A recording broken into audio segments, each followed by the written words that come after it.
এই দেখো কতটা সুন্দর শাকগুলো, খেতে কিন্তু হেভি লাগে। কুল খাওয়ার মাস্টার, টক খাওয়ার মাস্টার, আর আমার বর হচ্ছে মোবাইল ঘাটার মাস্টার, খালি মোবাইল ঘাটে আর ঘাটে। কেমন যেন একটু হয়ে যাচ্ছে। তো যাই হোক, গোটা ভ্লগটা দেখতে থাকো, আশা করছি ভালো। Flashback. Hello guys, welcome back to my channel. তো অনেক দিন পরে ভিডিও করছি। তো দেখো সাইডের ভিউটা আগে দেখাই তোমাদেরকে। দেখো কতটা সুন্দর, একটু ভিউটা দেখো। আর আমরা এখন আছি একদম মাঠের মাঝখানে। তার কারণ হচ্ছে শাক তুলতে আসছি। তো কি করিস, ফট করে মনে হলো যে একটু ভ্লগ ভিডিও করেই নেই, অনেক দিন থেকে ভ্লগ করা হয় না, তো মাঠের থেকে স্টার্ট করি ভ্লগ ভিডিওটা, তাই না? তো চলো দেখো কত সুন্দর, মানে চারো সাইডে, মানে সাইডটা এত সুন্দর লাগছে, সামনে থেকে না দেখলে তোমরা বুঝতে পারবে না। তো আমি যাই হোক পিছন ক্যামেরা করে একটু তোমাদেরকে দেখাবো। আর এই দেখো শাক তুলেছি, একটা চিকচিকি নিয়ে এসেছি, চিকচিকির মধ্যে শাক তুলেছি। দেখো কতটা শাক তুলেছি, তাহলে কতক্ষণ আগে এসেছি আমরা। যাই হোক অত ভদ্র কথা বলতে পারবো না, আমি এত ভদ্র কথা বলি না বাড়িতে। আর এই যে এদিকে দেখো আমার পুচুনি, মাম্মাম দেখাও কতটা শাক। ইস, শাক তুলতে তুলতে বেচারি কষ্ট হয়ে গেল। এদিকে যে আমার জায়ের মেয়ে তুলেছে কতটা, দেখো। তোমাদেরকে একটু পিছন ক্যামেরা করে ভিউটা দেখাই, ঠিক আছে?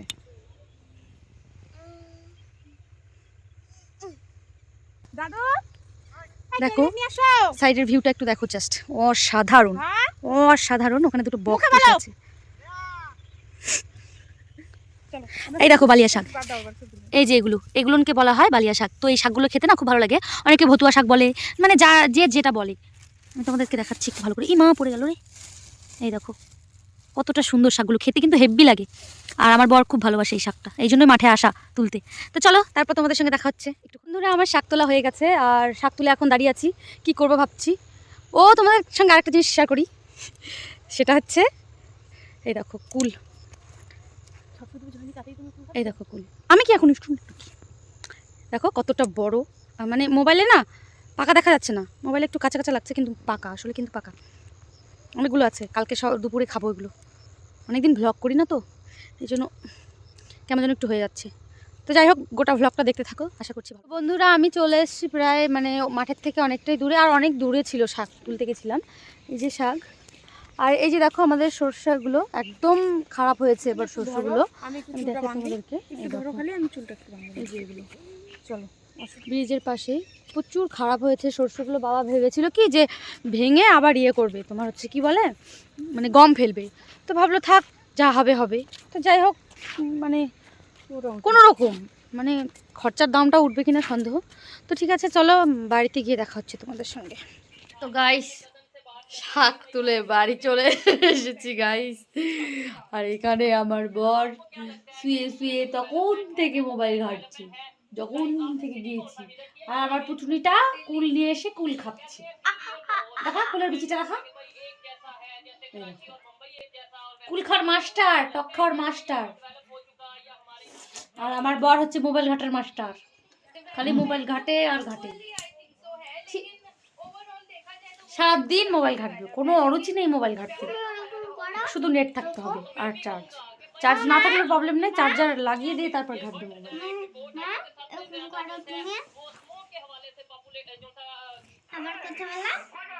এরকম করে কথা বলা যায় নাকি গাইস? আমার মেয়ে বললো এরকম করে কথা বলো, তাই আমি কথা বলছি।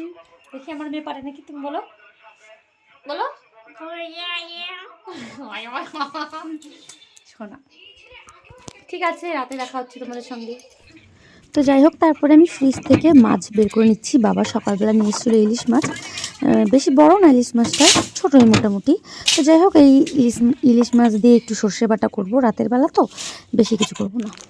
আর এদিকে একটু খিদে খিদে ভাব লাগছে, সেই কারণে একটু ঝুড়ি ভাজা খাচ্ছি। আমি একটু ফাস্টফুড খেতে খুব ভালোবাসি, তো তাই। তো চলো রান্নাবাড়ায় যাওয়া যাক। মা তুমি রাতে ভাত খাবা না? তাহলে সেই হিসাবে রান্না করবো,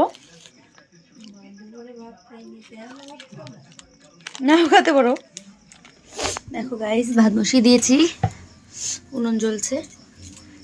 গ্যাসে রান্না করবো না, তার কারণ হচ্ছে গ্যাসে ঠান্ডা, মানে ঠান্ডা লাগে। উনুনের পাড়ে বসলে একটু গরম লাগে, ভালো লাগে বেশ। মজার মজার রান্না করা যায়, সেই কারণে উনুনে। তো ভাত, তো এবার মশলা করার পালা। তো মশলার জন্য আমি 2টো কাঁচা লঙ্কা, 2টো শুকনো লঙ্কা, একটু আদা, জিরে আর হচ্ছে সর্ষে নিয়ে নিয়েছি। এটা এখন পেস্ট করে নেব, ঠিক আছে। তারপর এদিকে দেখো আমি কড়াই বসিয়ে দিয়েছি উনুনে, তেল গরম হচ্ছে। এবার এতে আমি দেবো একটু কালো জিরে। তো কালো জিরে দিয়ে দিলাম। কালো জিরে দেওয়ার পর দেবো আমি কাঁচা লঙ্কা। কাঁচা লঙ্কা চেরা কাঁচা লঙ্কাটা দিতে হবে, নাহলে ফুটবে। তো কাঁচা লঙ্কা দেওয়ার পর আমি একটু নেড়ে চেড়ে নিচ্ছি। এবার মাছটা দিয়ে দেবো। আর মাছটা দেওয়ার সময় না আমি ভিডিও করতে পারিনি, ঠিক আছে। তো দেখো মাছটা আমি 2 পিঠ হালকা হালকা করে ভেজে নিয়েছি, খুব বেশি ভাজা যাবে না। তারপর আমি একটু জল দিয়ে দিচ্ছি, মানে মাছটা সেদ্ধ করার জন্য, ঠিক আছে। কারণ মাছটা একটু সেদ্ধ হবে, আর শুধু সর্ষের ঝোলে তো আর সেদ্ধ হবে না। তারপর পরিমাণ মতো লবণ, যে যেরকম লবণ খাও সেরকম, আমরা যেরকম খাই সেরকম দিয়ে দিলাম। আর অল্প ঝোল তো। তারপর হলুদের পালা, হলুদও দিতে হবে একটু। তো দিয়ে একটু নাড়াচাড়া দিয়ে তারপর কি করতে হবে, এটাকে ঢেকে দিতে হবে একটা ঢাকনা দিয়ে। তো আমি সেটাই করছি, যে হলুদ দিয়ে এবার এটাকে ঢেকে দিচ্ছি। কিছুক্ষণ ফুটবে, এটা জলটা একটু শুকিয়ে আসবে। তারপর আমি এই যে মশলাটা রেডি করে রেখেছিলাম সর্ষে, এটা মশলা করে আমি আবার ছেঁকে নিয়েছি, ঠিক আছে। উপরের ছাবড়া যেটা হয় ওটা ফেলে দিয়েছি। আর এদিকে দেখো জলটাও অনেকটা শুকিয়ে এসছে, মাছটা ভালোভাবে সিদ্ধ হয়ে গেছে।